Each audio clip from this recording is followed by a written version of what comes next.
चलिए अब हम लोग क्वेश्चन नंबर 12 करेंगे। अभी तक क्वेश्चन 11 हो चुके हैं।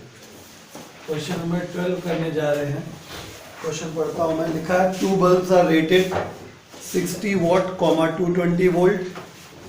ऐसे लिखा है 60 वॉट 220 वोल्ट। और जो दूसरा बल्ब है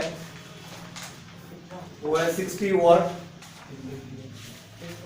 110 volt respectively. Calculate the ratio of their resistances. तो calculate the ratio of their resistances बोला गया है। तो पहला बल्ब ये है और दूसरा बल्ब ये है। तो हमें रेजिस्टेंसेस का रेशियो निकालना है। इसका रेजिस्टेंस कितना हो जाएगा? R1 is equal to, R का फॉर्मूला क्या होता है? V² upon P। तो V² यानी 220 का स्क्वायर अपॉन P कितना है? 60। इतने ओम इसका आ गया। इसी प्रकार से इसका रेजिस्टेंस निकाल लेंगे। R2 is equal to V² यानी 110 का स्क्वायर अपॉन P, ये भी 60 हो गया। तो इसका इतना ओम आ गया। क्योंकि रेशियो पूछा गया था तो बिकॉज R1 अपॉन R2 निकालना है तो R1 हो गया 220 का स्क्वायर अपॉन 60 होल अपॉन 110 का स्क्वायर अपॉन 60। इसलिए R1 अपॉन R2 का वैल्यू 60 से 60 कैंसिल हो जाएगा और ये दो मतलब कुल मिला के 220 अपॉन 110 का होल स्क्वायर हो जाएगा। तो 2 टाइम्स हो जाएगा। R1 upon R2 is equal to 2 का स्क्वायर यानी 4:2। ये आपका आंसर हो गया क्वेश्चन नंबर 12 का। हम क्वेश्चन नंबर 13 की बात करते हैं। क्वेश्चन नंबर 13 जो है मैं पढ़ देता हूँ। An electric bulb is rated 250 watt 230 volt. 250 watt 230 volt. ठीक है। Calculate number 1 the energy consumed in 1 hour and number 2 the time in which the bulb will consume 1 kilowatt hour energy when connected to 230 volt means. ठीक है। तो पहली बात जो calculate करना है उसके हिसाब से पहली चीज जो है हमको जो कैलकुलेट करनी है वो है एनर्जी कंज्यूम्ड इन 1 आवर। यानी इस क्वेश्चन में 1 आवर दे रखा गया है और एनर्जी कंज्यूम हमें निकालना है। ठीक है। एनर्जी कंज्यूम यानी एनर्जी हमें कैलकुलेट करनी है। ठीक है। तो एनर्जी कंज्यूम निकालना है। एनर्जी का फॉर्मूला होता है आप चाहे टाइम दिया गया है R निकाल सकते हैं। R निकाल लीजिए। मैंने वैसे भी कहा था पहले R इम्पोर्टेंट है। R निकाल लीजिए। R निकालने के बाद आपको 230 वोल्ट दिया गया है। कितने से कनेक्ट किया है? कनेक्टेड टू 230 वोल्ट मीन्स यानी V दिया गया है। R निकाल दीजिए। V दिया गया है निकल आएगा। ठीक है। चलिए V का वैल्यू 230 वोल्ट दे रखा गया है। ठीक है। तो सबसे पहले अपना काम है R निकालना। तो क्योंकि रेटिंग ये दी गई है मतलब जो स्पेसिफिकेशंस है वो ये दिए गए तो R equal to V² upon P। तो 230 का स्क्वायर V² अपॉन P कितना हो गया? 250। इतने ओम हो गया। तो एनर्जी का फॉर्मूला क्या होता है? E इज इक्वल टू अगर V दिया गया है तो V² अपॉन R P। तो एनर्जी E बराबर V² कितना हो गया? 230 का स्क्वायर। R का वैल्यू कितना है? 230 का स्क्वायर बाय 250। और टाइम कितना दे दिया गया है? 1 आवर। 1 आवर का मतलब 3600 सेकेंड हो गए। ठीक है। तो कुल मिला के ये कैंसिल हो जाएगा और 250 ऊपर चला जाएगा। तो E बराबर 250 इंटू 3600। अल्टीमेटली सॉल्व कर लेंगे इसको तो आंसर आपका 9 इंटू 10⁵ जूल मिल जाएगा आपको। सेकेंड पार्ट की बात कर लीजिए। The time in which the bulb will consume 1 kilowatt hour energy. अब उल्टा हो गया कि हमें टाइम ही अब निकालना है। एनर्जी दे दी गई 1 किलोवाट आवर। अब 1 किलोवाट आवर का मतलब क्या हो गया? 3.6 इंटू 10⁶ जूल दे दिया गया। वोल्टेज आपको पहले ही बता रखा गया 230 वोल्ट का है, ठीक है। तो फॉर्मूला क्या होता है, E बराबर V²/RT हो जाएगा। तो E का वैल्यू हो गया, समझ गया ना, एनर्जी दे रखा गया तो E = 3.6 × 10⁻⁶, V का वैल्यू 230 का स्क्वायर, R का वैल्यू दिया हुआ है 230 का स्क्वायर अपॉन 250, और ये टाइम हमको निकालना था तो इससे कैंसिल हो गया, 250 ऊपर चला जाएगा नीचे आ जाएगा, तो T = 3.6 × 10⁻⁶ अपॉन 250, इतने सेकेंड्स आ जाएंगे आपके पास, ठीक है। तो जो सेकेंड्स आएंगे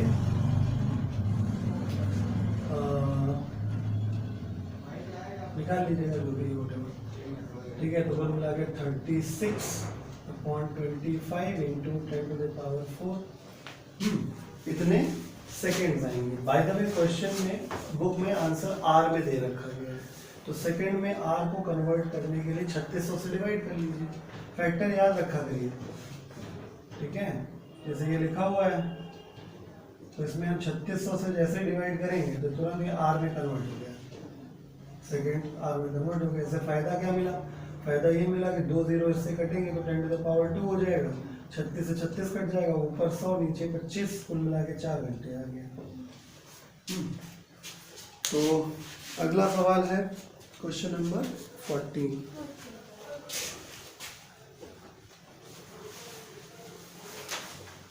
क्वेश्चन नंबर 14,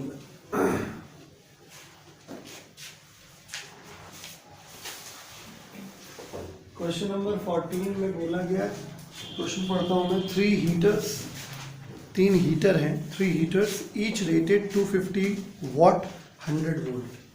जो हीटर है वो रेटिंग किया गया है 250 वॉट 100 वोल्ट का। तो 3 heaters each rated 250 watt 100 volt are connected in parallel to a 100 volt supply, यानी सबको 100 वोल्ट मिलेगा क्योंकि पैरेलल में पोटेंशियल सेम होता है। खैर क्वेश्चन आगे पढ़ता हूँ, full stop. Calculate number 1 total current taken from the supply, number 2 resistance of each each heater, and number 3 the energy supplied in kilowatt hour to the 3 heaters in 5 hours। ठीक है, चलिए। तो 3 हीटर हैं जिनको parallel में जोड़ा गया है। तो total current taken from the supply, सबसे पहली बात तो ये है कि अगर आपको हीटर का स्पेसिफिकेशन दिया गया तो रेजिस्टेंस निकाल लो। R = V²/P, यानी 100 का स्क्वायर अपॉन P कितना हुआ, 250 हो गया, इतने ओम रेजिस्टेंस हो गया। अब इसको ऐसे समझिए, अकॉर्डिंग टू क्वेश्चन, क्वेश्चन कह रहा है कि तीनों हीटर जो है वो पैरेलल में जोड़ दिए गए हैं, तीनों हीटर जुड़े हैं पैरेलल में।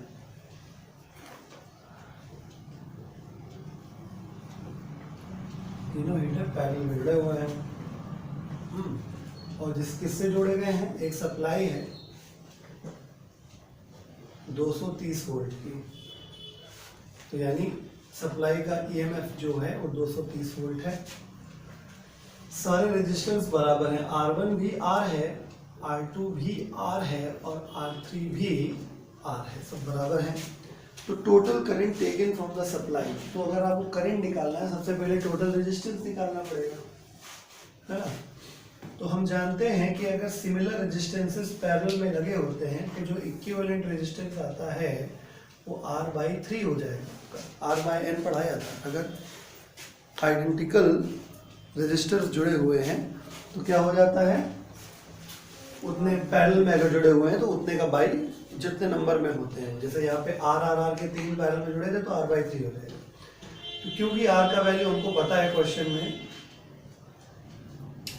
1/3 टाइम्स ऑफ, मैं कोई कैलकुलेशन नहीं कर रहा हूँ, जो जब आखिरी में चाहिए होगा तब हम कैलकुलेशन आखिरी स्टेप में करते हैं, यही अक्लमंदी है, ठीक है।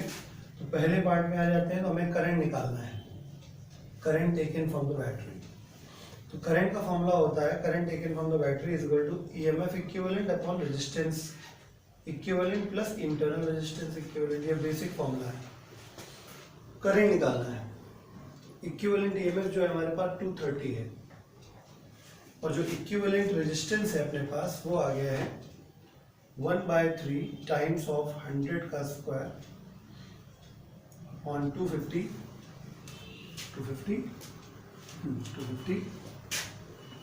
प्लस 0, क्योंकि इस सेल में, इस सप्लाई में कोई इंटरनल रेजिस्टेंस नहीं बताया गया। सॉल्व कर लेंगे। तो जब आप सॉल्व करेंगे तो I इज इक्वल टू आ जाएगा 230 इंटू 3 इंटू 250 अपॉन 100 का स्क्वायर। सॉल्व करेंगे तो करंट का जो वैल्यू आप पा जाएंगे वो 7.5 एम्पियर होगा। ठीक है, आगे बढ़ते हैं। अगला पार्ट है सेकेंड पार्ट, इसमें बोला गया है the resistance of each heater. तो भैया मजबूरी हो गई कि हमें जो रेजिस्टेंस निकाला था ये वाला, इसको पूरा सॉल्व करके दिखाना पड़ेगा। Second part, resistance of each heater निकालना था, तो क्योंकि रेजिस्टेंस हम निकाल चुके हैं R इक्वल टू 100 का स्क्वायर अपॉन 250, इसलिए रेजिस्टेंस जब सॉल्व करके निकालेंगे तो आंसर 40 Ω आ जाएगा। समझ गए? क्लियर? थर्ड पार्ट की बात कर लेते हैं। Heat energy supplied in kilowatt hour to the 3 resistors 3 heaters in 5 hours. Kilowatt hour में पहले एक हीटर का निकाल लो, और पैरेलल में 3 थो जुड़े हैं, तो यानी उतना ही उतना बाकी 2 भी खाएंगे, तो टोटल कर लेना। नहीं समझे? यानी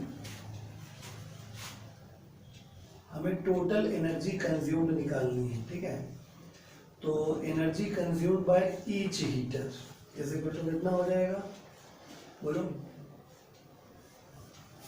किलोवाट आवर में निकालना है, डायरेक्ट बताते हैं। किलोवाट आवर में डायरेक्ट निकाल लेते हैं ना हम लोग। पहले वाट लिख लो 250, फिर किलो में कन्वर्ट कर लो और नंबर ऑफ आवर्स मल्टीप्लाई कर दो। कितने घंटे? 5 घंटे। ओके, ठीक है, नंबर ऑफ किलोवाट आवर्स आ गए। Number of kilowatt hours energy consume 125 कितना 4 1.25 kWh। तो इसलिए हेंस टोटल कितनी हो जाएगी? 1.25 एक ने खाया, 1.25 अगला भी खाएगा, प्लस 1.25 अगला भी खाएगा, तो 3.75 किलोवाट। हम लोग क्वेश्चन नंबर 15 करने जा रहे हैं। The bulb is connected to a battery of potential difference 4 volt and internal resistance 2.5 ohm. Full stop. A steady current of 0.5 ampere flows through the circuit. Full stop. Calculate the total energy supplied by the battery in 10 minutes, the resistance of the bulb and the energy dissipated. Third part है, and the energy dissipated in the bulb in 10 minutes. ठीक है, आसान सवाल है ये भी। तो कुल मिला के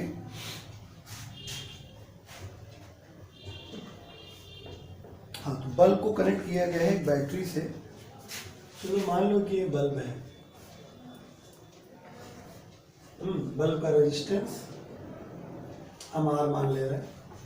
इसको एक बैटरी से जोड़ा गया जिसमें इंटरनल रेजिस्टेंस भी है। इंटरनल रेजिस्टेंस जो है वो 2.5 ओम है। जो पोटेंशियल डिफरेंस है यानी जो इक्विवेलेंट ईएमएफ है वो 4 वोल्ट है। कितनी करंट ये ड्रॉ कर रहा है? 0.5 एम्पियर। तो फॉर्मूला सीधा सीधा है, I is equal to E equivalent upon small r equivalent plus capital R equivalent. ठीक है, तो यहाँ पे I की वैल्यू जो है वो 0.5 है, E इक्विवेलेंट 4 है, स्मॉल r इक्विवेलेंट 2.5 है, कैपिटल R इक्विवेलेंट जो है वो R है, तो हमें निकालना है। ठीक है, तो बाहर का जो रेजिस्टेंस है वो R है। सॉल्व कर लेंगे तो R का जो वैल्यू आ जाएगा वो ऐसे कर देते हैं, 4 दूनी 8 उधर हो गया, तो R प्लस 2.5 गिव्स आउट 8। तो R का वैल्यू जो आ जाएगा कितना हो गया? 5.5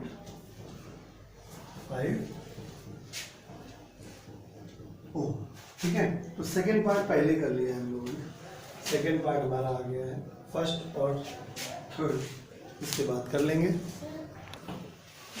करेक्शन चौथे वाले क्वेश्चन में सप्लाई 100 वोल्ट ही दी गई थी, सप्लाई 100 वोल्ट है तो ये आपका 100 रहेगा, तो जब ये 100 रहेगा तो ये तुम्हारा 250 × 3 से ये 100 हो जाएगा। ठीक है, अब आंसर आपका 7.5 एम्पियर आ जाएगा। कैलकुलेशन कुछ भी हो जाए आंसर सही आएगा। ठीक है, चलिए पहला पार्ट कर लेते हैं। इसमें वापस आते हैं क्वेश्चन नंबर 15 में। क्वेश्चन नंबर 15 के लिए हम आर का वैल्यू 5.5 कैलकुलेट कर चुके हैं। हाँ, तो the total energy supplied by the battery in 10 minutes, यानी बैटरी की बात हो रही है। तो बैटरी ने जो पोटेंशियल दिया है वो हमें पता है और टाइम पता है। तो जो हमें वोल्टेज दिया गया है बैटरी का वो 4 वोल्ट दे रखा गया है, जो टाइम दे रखा गया है वो 10 मिनट है। 10 मिनट का मतलब हो गया 600 सेकेंड, और एनर्जी हमें कैलकुलेट करनी है। देखिए, अगर आप बैटरी के वोल्टेज पे काम करेंगे, ठीक है, या बैटरी ने जो करंट दी है उसके हिसाब से काम करेंगे, अगर बैटरी के लिए काम करेंगे तो आपका आंसर बैटरी के हिसाब से आ जाएगा। ठीक है, तो आर कितना है बैटरी के लिए? बैटरी के लिए आर तो 2.5 भी है और 5.5 भी है, बैटरी को तो दोनों को झेलना है। आई बात समझ में? तो जो टोटल आर इसको मिलेगा वो 5.5 प्लस 2.5, ये भी झेलना है। तो आर इक्वल टू कितना हो गया? 5 2 7 8 हो गया। तो एनर्जी जो बैटरी खर्चा कर रही है उसे हम निकाल सकते हैं V²/RT से। E का वैल्यू निकालना है, V का वैल्यू 4, R का वैल्यू 8 और T का वैल्यू 600। E बराबर 4 दूनी 8 और ये 2 हो जाएगा और ये 6 दूनी 1200 हो गया। तो ये 1200 जूल आपका एनर्जी आया। ये क्वेश्चन ठीक है, बढ़िया क्वेश्चन है। मतलब यहाँ पे दो तरीके की एनर्जी डिसिपेशन पूछा गया है, एक जो बैटरी ने खर्चा करी और एक जो किसी कंपोनेंट पे खर्चा हुई। तो अगर आप बैटरी के लिए काम करें तो बैटरी के लिए पूरा रेजिस्टेंस लेना पड़ता है, ध्यान दीजिएगा। आप भले ही चाहे I²RT से लगाते तो भी आंसर आ जाता, ठीक है, करके देखिएगा, I²RT से भी आ जाएगा, क्योंकि बैटरी के लिए आई आपने लिया, ये बैटरी का ही तो आई है, ठीक है, लेकिन बैटरी के लिए जो रेजिस्टेंस है उसे कितना झेलना है, उसे पूरा सर्किट का रेजिस्टेंस झेलना है। ठीक है, टी दिया हुआ था, नहीं समझे? मतलब इस क्वेश्चन को अगर स्पेस हो तो हम कर दें। देखिए मेथड 2, अगर हम आई के हिसाब से करें तो आई का वैल्यू 0.5 एम्पियर हम करके दिखा देते, सेम आएगा। टी का वैल्यू 600 सेकेंड दिया गया है, एनर्जी निकालनी है और रेजिस्टेंस 8 ओम ही झेलना है, समझ गए? तो बैटरी के लिए अगर लगाओगे तो फॉर्मूला E = I²RT से भी आ जाएगा। ठीक है, I कितना है? 0.5 का स्क्वायर यानी 1/4 हो जाएगा ये। R का वैल्यू 8 है और T का वैल्यू 600 है, तो 1/4 2, ये फिर से तुम्हारा कितना हो गया? 1200 जूल। Got it? 1200 जूल। ठीक है, फिर भी आ जाएगा। लेकिन जो हम मेन बात बताना चाह रहे हैं इस क्वेश्चन में वो क्या है कि हमने अभी निकाला है फॉर बैटरी। ये पहला पार्ट जो है, चाहे आप मेथड 1 से करो और चाहे आप मेथड 2 से करो, ये किसके लिए था? For battery. अब इसमें जरा थर्ड पार्ट में हम आते हैं। इस क्वेश्चन के थर्ड पार्ट में अगर हम आए, ये आप कर दें ये वाला क्वेश्चन। इस क्वेश्चन के अगर हम थर्ड पार्ट में आते हैं तो इस थर्ड पार्ट में बोला गया है कि the energy dissipated in the bulb in 10 minutes.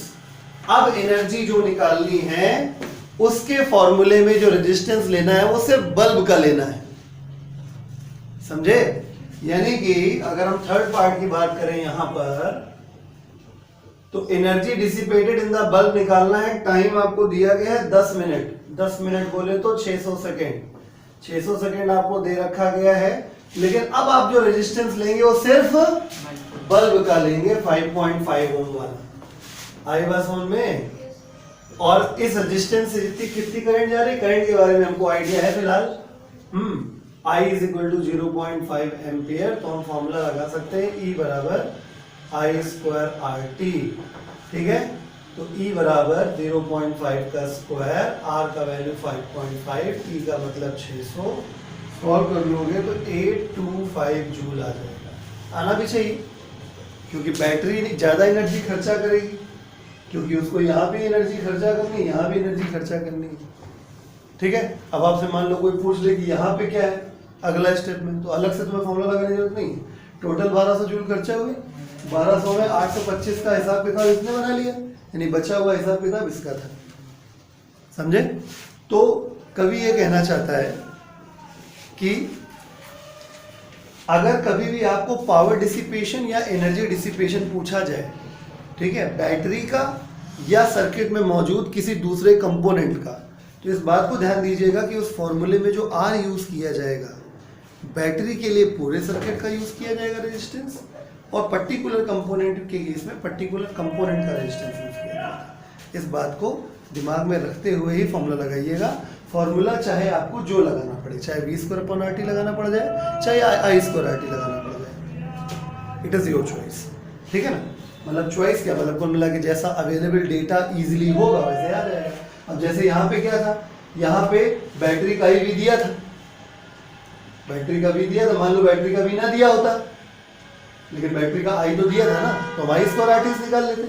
मान लो I ने दिया होता तो V दिया था, हम V² निकाल लेते, है ना, ये चीज। तो इसको नोट कर लीजिए। क्वेश्चन नंबर 16 करना है। Two resistors A and B of resistance 4 ohm and 6 ohm respectively are connected in parallel. The combination is connected across 6 volt battery of negligible resistance. First stop, calculate number 1 power supplied by the battery and number 2 the power dissipated in each resistor. तो दो resistors हैं A और B, 4 ओम और 6 ओम के, जिनको parallel में जोड़ा गया है। 4 ओम वाला ये है और 6 ओम वाला ये है।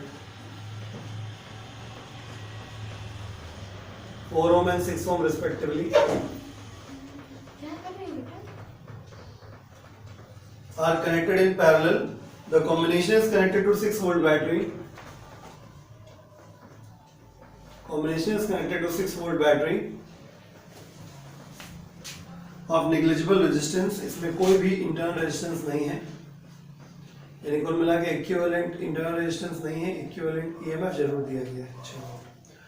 तो 4 और 6 का अगर पैरेलल में लगाएंगे तो इक्विवेलेंट रेजिस्टेंस हो जाएगा R1 R2 upon R1 plus R2। फॉर्मूले से अगर इसको मैं R1 कह दूँ, इसको मैं R2 कह दूँ, फॉर्मूला क्या होता है R1 R2 upon R1 plus R2, यानी कुल मिला के 2.4 आ जाएगा, है कि नहीं। 6 चौको 24, 24/10, कुल मिला के 2.4 ओम आ गया। तो करंट निकाल लेते हैं। अभी मैंने देखा ही नहीं है कि फॉर्मूला करना क्या है, बस जो समझ में आ रहा है हम करते जा रहे हैं। A equivalent equal to small r equivalent upon capital R equivalent, ये फॉर्मूला होता है। I is equal to E upon small r plus capital R। I निकाल लेते हैं। E का वैल्यू हमको दिया है 6, स्मॉल r का वैल्यू 0 है, कैपिटल R का वैल्यू 2.4 है, तो डेसिमल हटा देंगे, कुल मिला के 60/24 हो जाएगा। 12×5 60 होता है और 12×24, यानी कुल मिला के I का वैल्यू जो है तो 2.5 एम्पियर होता है। चलो क्वेश्चन में निकाल डाल देते हैं। Two resistors A and B are connected. Two resistors A and B of resistance 4 ohm and 6 ohm respectively are connected in parallel. The combination is connected to a 6 volt battery of negligible resistance. Calculate the power supplied by the battery. Point to be noted. Power supplied by the battery. तो number 1, power supplied by the battery. Battery की बात हो रही है, इसका मतलब ये है कि पावर का फॉर्मूला या तो वोल्टेज दिया है P बराबर V²/R से भी कर सकते हो, और तुम I भी फ्लो में निकाल दियो। भाई तुम्हें पूछा गया था कि नहीं पूछा गया था पता नहीं मुझे। Power dissipated in each resistor, हाँ नहीं पूछा गया था, चलो कोई बात नहीं है। तो ये फर्जी काम हो गया, ठीक है, फ्लो में कर दिया है, ये फर्जी काम है, मतलब इसकी जरूरत नहीं पड़ेगी, ठीक है। बाय द वे लॉजिक ये भी है कि अगर हम पावर निकालने के लिए वी स्क्वायर अपॉन आर ना यूज करके आई स्क्वायर आर भी यूज करना चाहते तो हमको आई निकालना, ठीक है। तो पावर का फॉर्मूला हो जाएगा वी स्क्वायर अपॉन आर। मैंने क्या कहा था आपसे कि जब हमें बैटरी का निकालना हो तो हमें पूरे सर्किट का रेजिस्टेंस लेना पड़ता है। तो P बराबर वी स्क्वायर अपॉन आर होता है। तो R में हमको क्या लेना पड़ेगा, पूरे सर्किट का रेजिस्टेंस लेना पड़ेगा। ये सिर्फ एक इत्तेफाक है कि इंटरनल रेजिस्टेंस 0 है। तो वोल्टेज क्या दिया गया बैटरी का 6 का स्क्वायर, R का वैल्यू कितना है, जो पूरे सर्किट का इक्विवेलेंट रेजिस्टेंस चाहिए तो निकालना ही पड़ेगा, इतना पर्ची हुआ है, ठीक है। तो R का वैल्यू 2.4 निकाल लिया है हमने और ये हो गया 0। तो इस तरीके सॉल्व कर लेंगे। तो 36 अपॉन 2.4, तो 2 1 कम 2 2 8 16 0 2 12 4 2 9 ये 10 हो गया, 3 दूनी 6 30 15 हो गया, 15, ठीक है। अब power supplied by the battery, ये हो गया power dissipated in each resistor. अब सुनिए, एक्चुअली क्या है कि जितना भी वोल्टेज है इसमें इंटरनल रेजिस्टेंस ना होने से फायदा ये हुआ कि कुल मिला के 6 वोल्ट मिला, V की वैल्यू 6 वोल्ट हो गई। पैरेलल में पोटेंशियल सेम होता है, इसका मतलब इसको भी 6 वोल्ट मिलेगा V का वैल्यू, बोलो V का वैल्यू इसको भी 6 वोल्ट मिलेगा क्योंकि पैरेलल में है, और V का वैल्यू इसको भी 6 वोल्ट मिलेगा क्योंकि पैरेलल में है। पैरेलल में पोटेंशियल सेम होता है, ठीक है, ध्यान दीजिएगा। मतलब समझ रहे ना, मैंने इस एंड और इस एंड के बीच 6 वोल्ट कैसे ले लिया, क्योंकि सेल में रेजिस्टेंस नहीं था, ठीक है। अगर होता तो हम डायरेक्टली ना लिख पाते, हमें फिर V = E - IR लगा के तब V निकालना पड़ता। हमने आपको अपने लास्ट लेक्चर में जो हमने सिंपल सर्किट वाला क्वेश्चन का जो पहला जो था वीडियो, उसमें हमने ये बात बताई थी, हमने लिंक शेयर किया था आप लोगों के साथ, ठीक है। उसमें हमने बताया था कि अगर सेल में इंटरनल रेजिस्टेंस है और फिर आपको टर्मिनल पोटेंशियल डिफरेंस निकालना पड़ा, तब आपके पास एक ही चारा है, V = E - IR, ठीक है। लेकिन अगर आपके पास सेल में इंटरनल रेजिस्टेंस नहीं है तो वही EMF हो जाएगा, वही उसका TPD टर्मिनल पोटेंशियल डिफरेंस हो जाएगा। अब क्योंकि इस एंड पे 6 वोल्ट मिल गया है और इस एंड से कॉमनली क्या जुड़ा हुआ है, ये भी और ये भी, यानी दोनों को क्या क्या मिल जाएगा, 6 वोल्ट मिल जाएगा। पावर निकल आएगी P बराबर V square upon R। Suppose अगर मान लो हमको पावर A पे निकालनी है, A वाले की, तो P बराबर V square upon resistance of A करना पड़ेगा। मान लीजिए पावर B वाले की निकालनी है, मान लीजिएगा निकालनी है, तो V स्क्वायर अपॉन RB हो जाएगा, ठीक है। पावर ऑफ A, V का वैल्यू कितना है 6, और रेजिस्टेंस ऑफ A कितना है, मतलब A मतलब पहला वाला, चलो इसको A कर देता हूं, A, तो इसको B कर देता हूं, A B, ठीक है। तो A का रेजिस्टेंस 4 है, तो 36/4 जो भी आए 9 आएगा, 9 वाट हो गया। और बचा कितना 6 वाट, 6 इसका भी आना चाहिए, देखते हैं। V का पावर, V का वैल्यू 6 का स्क्वायर और R कितना है 6, आ गया 6 वाट, ठीक है। तो एक चीज ये भी सीखने को मिल गई, पैरेलल में अगर जुड़ा है तो पावर भी ऐड हो जाता है, ठीक है। भाई टोटल जो बैटरी ने पावर खर्चा करी वो केवल इन्हीं दो में खर्चा हुई जो कि आपस में पैरेलल थे। तो टोटल बैटरी ने 15 खर्चा करी, इसने 9 खा ली, तो बची हुई कौन खाया, ये खाया। तो हम चाहते हैं तो बिना फॉर्मूला लगाए भी सीधे निकाल सकते थे। सिंपल कंसेप्ट की बात है, पैरेलल में पावर ऐड होती है, ठीक है। मतलब आपको बता दे रहे हैं, भविष्य में आप 12th में जाएंगे तब आपको सीखेंगे, अगर पैरेलल में अप्लायंसेस जुड़े हुए हैं तो P बराबर P1 + P2, उल्टे फॉर्मूले हो जाते हैं। रेजिस्टेंस में पैरेलल में 1/, में आता है 1/R = 1/R, यहाँ उल्टा हो जाता है। यहाँ सीरीज में ऐसा, सीरीज में अगर पावर निकालनी है टोटल तो 1/P = 1/P1 + 1/P2। इसीलिए हमने दिमाग लगा लिया क्या, क्योंकि ये दोनों पैरेलल में थे टोटल पावर बैटरी ने इन दोनों के ऊपर कितनी खर्चा करी? 15 वाट। तो अगर तुमने एक की पावर निकाल ली है 9 वाट, तो 15 माइनस 9 इक्वल टू 6। ठीक है, डायरेक्ट भी हो सकता था, लेकिन खैर कोई बात नहीं, आप मोटी बुद्धि से काम करिए, मोटा मोटा कि भाई V दोनों का पता है, R दोनों का पता है, तो P बराबर V²/R। ठीक है, क्वेश्चन नंबर 17 की तरफ चलते हैं। क्वेश्चन नंबर 17 अब करेंगे। A battery of EMF 15 volt and internal resistance 2 ohm is connected to two resistors of resistances 4 ohm and 6 ohm joined in series. Find electrical energy spent per minute in 6 ohm resistor. अब देखिए, इसमें जो EMF है cell का equivalent वो 15 volt है। इसका जो इंटरनल रेजिस्टेंस है वो 2 ओम है, यानी इसका अब इस सेल का V और E बराबर नहीं हो सकता क्योंकि इसमें इंटरनल रेजिस्टेंस आ गया है। अब ये जो जोड़े गए हैं वो दो रेजिस्टेंस सीरीज में लगे हुए हैं, इससे जोड़ दिया गया है। एक R1 है जो कि 6 ओम का है और एक R2 है जो कि 4 ओम का है। ठीक है, तो electrical energy spent per minute in 6 ohm resistor, इसकी बात हो रही है। ठीक है, तो अपने पास दो तरीके हैं एनर्जी निकालने के लिए, या तो V चाहिए होगा या तो I चाहिए होगा। I पता चल जाएगा तो I²RT, V पता चल जाएगा तो V²/RT। किंतु V थोड़ा सा यहाँ पे झाम वाला काम हो गया, V निकालना एक टेक्निकल काम हो गया यहाँ पे। इट विल बी बेटर कि आप करंट निकाल लो। कारण क्या है कि जो करंट यहाँ से निकलेगा वही करंट इसमें से पास हो जाएगा, राइट। तो जब हम करंट निकाल लेंगे तो हम I²RT लगा के काम कर लेंगे अपना। ठीक है, तो सबसे पहली बात I निकालने के लिए E equivalent on small r equivalent plus capital R equivalent लगाना होता है। I का वैल्यू निकलेगा, ये 15 हो जाएगा, इंटरनल रेजिस्टेंस 2 है और बाहर वाला रेजिस्टेंस 6 4 10 हो जाएगा। बिल्कुल बोलो, R इक्विवेलेंट जो है 6 4 10 हो जाएगा। तो कुल मिला के 15/12, तो 3×5 = 15, 3 × 4 = 12, 1.25 एम्पियर।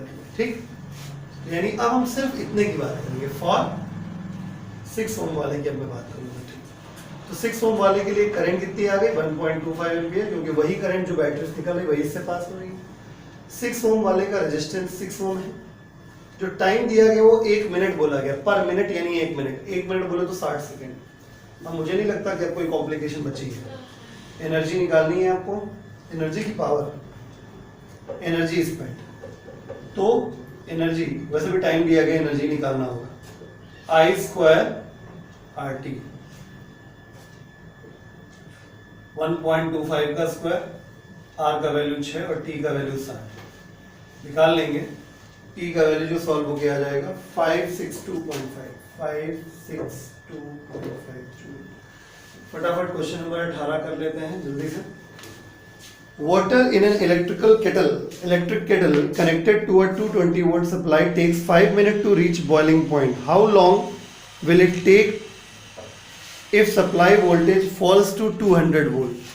भाई ऐसा तो है नहीं कि पानी वोल्टेज तुम्हारा कम हो गया तो पानी अब हीट कम लेगा गर्म होने के लिए। पानी तो पानी है, उसको जितना गर्म करना है तुम्हें उतनी हीट देनी पड़ेगी, तुम्हारे वोल्टेज में कुछ भी होता रहे। यानी कहने का मतलब ये है कि अगर आपको पानी को बॉयल करना है तो दोनों बार आपको हीट एनर्जी सेम देनी पड़ेगी, चाहे वोल्टेज आपके पास कम हो गया हो चाहे ज्यादा हो गया। Got it? हीट एनर्जी जो चाहिए वो उतनी ही रहेगी। अब ये क्वेश्चन, ये लॉजिक समझ में आया कि नहीं आया? उन्होंने कहा कि पहले वोल्टेज 220 वोल्ट था, बाद में 200 वोल्ट हो गया। पहले 5 मिनट लगते थे, अब बताओ कितने मिनट लगेंगे। तो इतनी बात तो मेरे भी मगज में आ गई कि पानी को अगर उतना ही गर्म करना है तो उतनी ही हीट चाहिए दोनों केस में। दोनों केस में हीट बराबर हो गई। वोल्टेज का मामला है तो फॉर्मूला V²/RT वाला लगाएंगे। पहले केस में और दूसरे केस में भी है। रेजिस्टेंस भी केटल है वही है, केटल वही है तो रेजिस्टेंस वही रहेगा। और टाइम पहली बार कुछ और था, दूसरी बार का टाइम निकालना है। खत्म हो गया सब। पहले 220 वोल्ट हो गया, टाइम आपका 5 मिनट है, आंसर भी मिनट में ही आ जाएगा। दूसरी बार पे 200 वोल्ट हो गया और टाइम T2 हमें निकालना है, कैलकुलेट कर लेंगे, डायरेक्ट आपका 6.05 मिनट आ जाएगा। बुद्धि लगाएंगे तो आंसर जल्दी पा जाएंगे। क्वेश्चन 18 के बाद क्वेश्चन 19 पे आते हैं। An electric toaster draws current 8 ampere in a circuit with source of voltage 220 volt. Full stop. It is used for 2 hours. Find the cost of operating the toaster if the cost of electrical energy is rupees 4.50 4.5 रुपए per kilowatt hour. बहुत simple है question. Toaster 8 ampere current खींचता है और source voltage 220 है। आपको पता है वॉट को VAB कहते हैं, हमने बताया था। वॉट VAB होता है, वोल्ट एम्पियर इज वॉट। ठीक है, याद रखा करो तुम लोग। पता नहीं क्या कैसे क्या करते हो, समझ में नहीं आता। ज्यादा खाते हो, आधा मतलब पढ़ते हो, उससे ज्यादा भूलते हो। ठीक है, तो VA वॉट होता है। इस क्वेश्चन को करने के लिए इतना ही काफी है। ठीक है, अगर आपको कॉस्ट निकालनी है, बिल कैलकुलेट करना है, तो सबसे पहले आपको नंबर ऑफ किलोवाट आवर्स निकालने पड़ते हैं। उसके लिए सबसे पहले क्या चाहिए? वॉट चाहिए। तो इस क्वेश्चन में डायरेक्ट वॉट ना देके VA दिया गया है। तो VA मतलब V है 220 और A कितना है 8, तो ये V इंटू A बन गया वाट। समझ गए? वाट को किलोवाट में कन्वर्ट करने के लिए 1000 से डिवाइड हो गया। अब इसमें नंबर ऑफ आर से मल्टीप्लाई कर दो, तो बन गया किलोवाट आवर। ठीक, किलोवाट आवर से रुपया निकालने के लिए रेट से मल्टीप्लाई कर दो, 4.5 रुपए। नहीं बल्ले पड़ा? डायरेक्ट वॉट नहीं दिया था, वोल्ट एम्पियर दिया था, तो वोल्ट इंटू एम्पियर वॉट हो गया। Watt by 1000 kilowatt into 2 hours kilowatt hours, उसके बाद रेट यानी रुपया, यानी अल्टीमेटली आंसर आ गया रुपया 15.84। क्वेश्चन नंबर 20 पे आ जाते हैं।